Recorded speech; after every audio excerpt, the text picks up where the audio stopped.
આટલી બધી પ્રીત કેમ સહેવાશે? વિધાતા આપણી જોડલી વહેલી વીખી તો નહીં નાખે ને? એવું અમંગળ શું કામ ભાખો છો? ના ના, પણ ધાર કે અચાનક મારું મોત નીપજે તો પછી તમારી વાસે જીવીને હું શું કરું? મરવું શું રેઢું પડ્યું છે?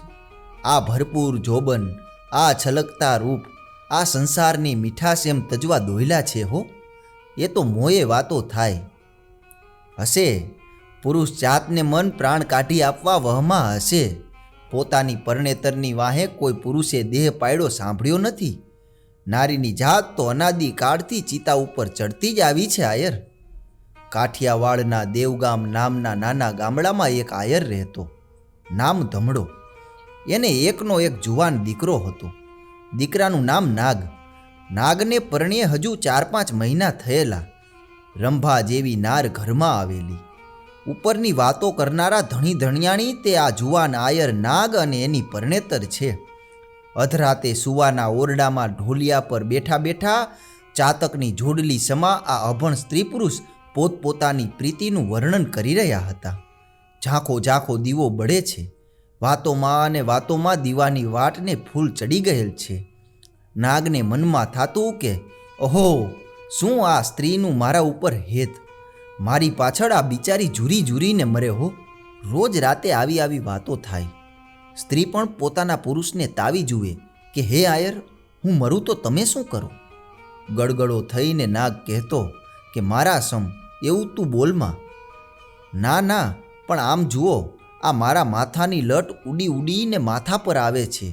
સ્ત્રીઓમાં કહેવાય છે કે જે બાયડીને આમ થાય એ મરી જાય ને એના ધણીને ઝટ નવી નાર આવે. હું તને કરગરીને કહું છું કે એવું બોલમાં. એમાં શું, પુરુષને તો સ્ત્રી મરીને ખાસડું ફાટ્યું, એ બે વાત બરાબર. હું મરું તો શું તમે બીજી નહીં પરણો? આયરે નિશાસો નાખીને કહ્યું. પ્રભુને ખબર. ત્યારે શું સતા થશો? આવા મર્મ પ્રહાર ક્યાં સુધી સહેવાય? ધ્રુજતે હોઠે ને ગડગડે અવાજે નાગ બોલ્યો કે એકવાર મરી જુઓ, પછી જોઈ લેશું. મને નખરા કરતા નથી આવડતું. પોતાના ધણીની મમતા જોઈને સ્ત્રી એને ગળે બાજી પડી. ખડખડ હસીને એની વાતો ઉડાડી દીધી. 2 જણા પાછા વિનોદમાં પડ્યા. રોજ રાતે આવી વાતો થાય છે તે સાંભળનાર એક ત્રીજો જણ પણ હતો. એ હતો નાગનો બાપ ધમડ પોતે. ખોરડું સાંકડું હોવાથી ધમડ એ જ ઓરડાની ઓસરીમાં સૂતો ને મોડી રાતે આ જુવાન જોડલીની કાલી કાલી વાતો એનાથી અનિચ્છાએ પણ સંભળાઈ જાતી.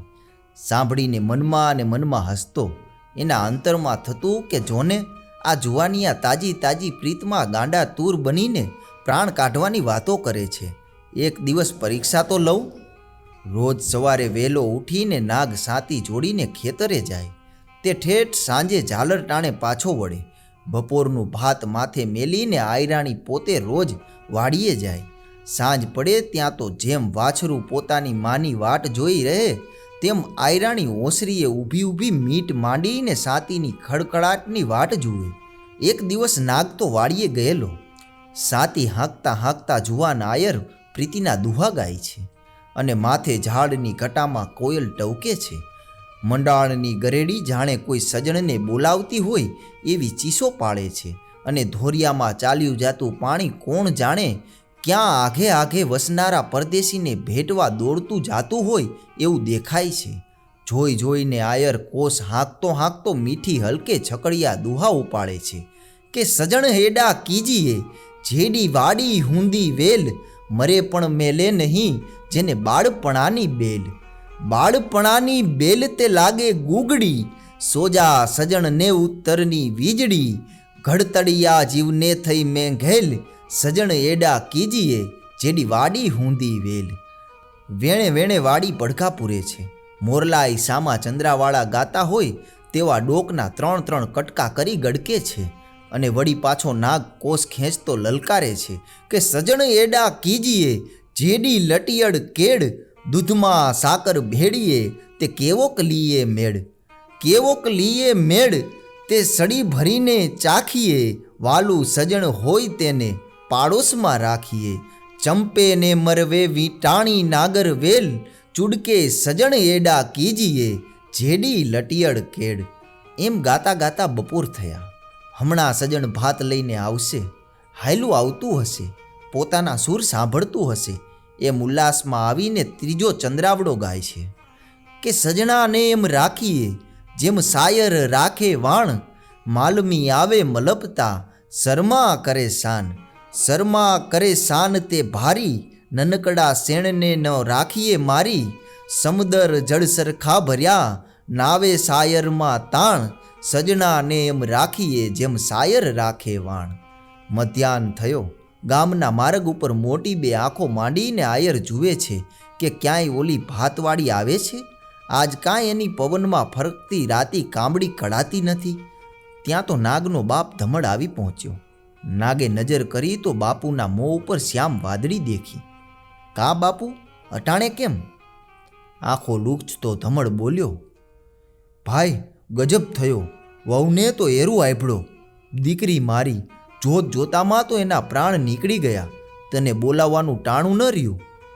ક્યાં છે? એને તો દેન દેવા લઈ ગયા.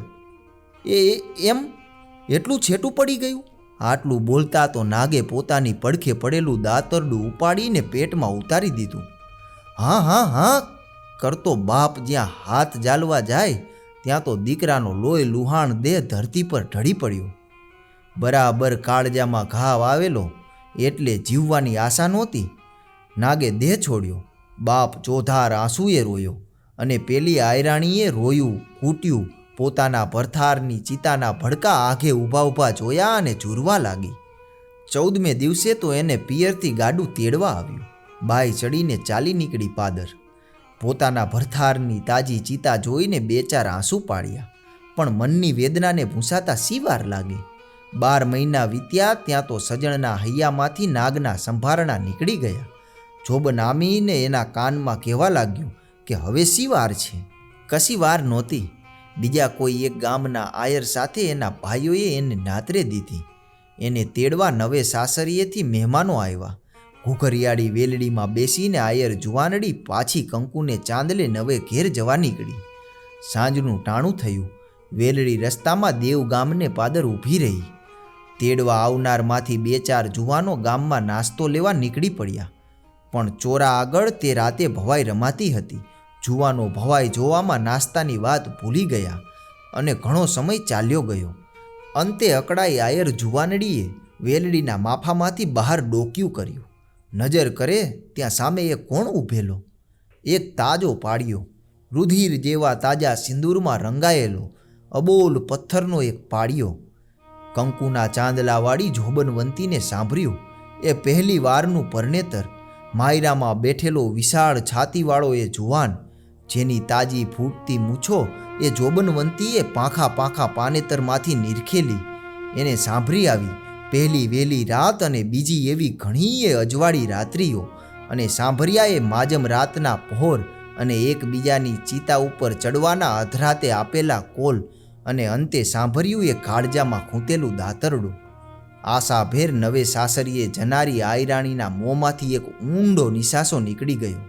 પાદરમાં એ ટાણે ગામના છોકરા 7 તાળી રમતા હતા અને ગાડા ખેડૂને પૂછગાછ કરતા હતા કે વેલ્યમાં કોણ છે. એમાંથી એક ચારણનો છોકરો સંતાઈને ઝાડની ઓથે ઊભેલો. ચકોર છોકરો જાણી ગયો હતો કે આ તો નાગ આયરની જ બાયડી આજ નાતરે જવા નીકળી છે. છોકરે અજવાળી રાતને પહેલે પોર આ દેખાવ જોયો. પાડિયાની સામે મીટ માંડી રહેલી આયર નારીને જોઈ. ચોપાસની અખંડ શાંતિમાં નીકળી પડેલો એ નિસાસો સાંભળ્યો. તક જોઈને છોકરાએ દુહાના 2 ચરણો જોડી કાઢ્યા અને હરવે હાદે લલકારી કહ્યા કે નાગ નિહાળી જોઈ, પોડા મન પાથરીએ નહીં, કાઠ ચડ્યા નહીં કોઈ, ધંધે લાગ્યા ધમડાઉત. હે નાગ, જરા ઊંડું નિહાળીને જો, ગમે તેની ઉપર પ્રેમ પાથરીએ નહીં. તે જેના ઉપર પ્રેમ પાથર્યા તે તો તારી ચિતા ઉપર ચડીને બળવા મરવા ન આવી. એટલું જ નહીં, પણ હે ધમડના પુત્ર, એ તો પોતાને ધંધે વળગી ગઈ, બીજે નાતરું કરીને ચાલી. બાઈએ આ દુહું સાંભળ્યો, અક્ષરે અક્ષર સાંભળ્યો, સમજી ગઈ. બાકી હતું તે બધું યાદ આવ્યું. વેલ્યમાંથી નીચે ઉતરીને પાળિયા પાસે જઈ બેઠી. પોતાના નવા સગાને આખી કથની રડતા રડતા કહી સંભળાવી.